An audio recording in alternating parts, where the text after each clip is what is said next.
La chambre 306. Clara venait d'emménager dans une vieille pension pour étudiants. Le bâtiment, bien que charmant, avait une réputation étrange. On disait que la chambre 306 était maudite.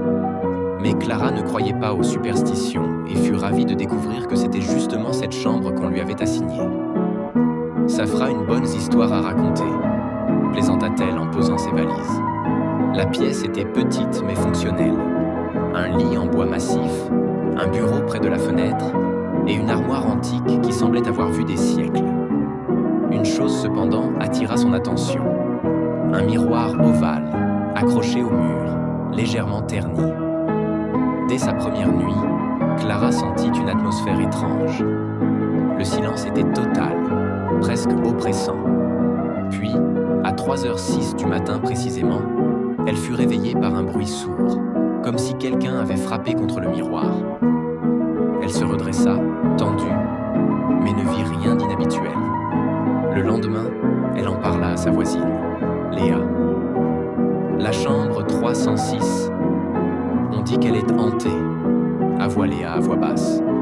Une fille y a disparu il y a des années, et personne ne sait comment. Clara haussa les épaules. C'est juste une vieille légende, rien de plus. Mais cette nuit-là, à nouveau à 3h06, le bruit revint. Cette fois, Clara se leva et fixa le miroir. Une ombre sembla bouger derrière le verre. Elle recula, le cœur battant. « Qui est là ?» murmura-t-elle. Le miroir répondit. Pas avec des mots, mais avec une image. Clara vit une jeune fille, aux cheveux longs et au regard vide, enfermée de l'autre côté du miroir. Elle semblait frappée, essayant désespérément de sortir. Clara sentit un frisson glacial lui parcourir l'échine. Elle voulut courir, mais une force invisible la retint. Le reflet dans le miroir changea.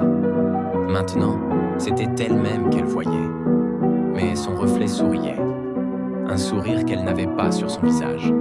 « Libère-moi », souffla une voix dans sa tête. Le lendemain, Léa frappa à la porte de Clara. Pas de réponse.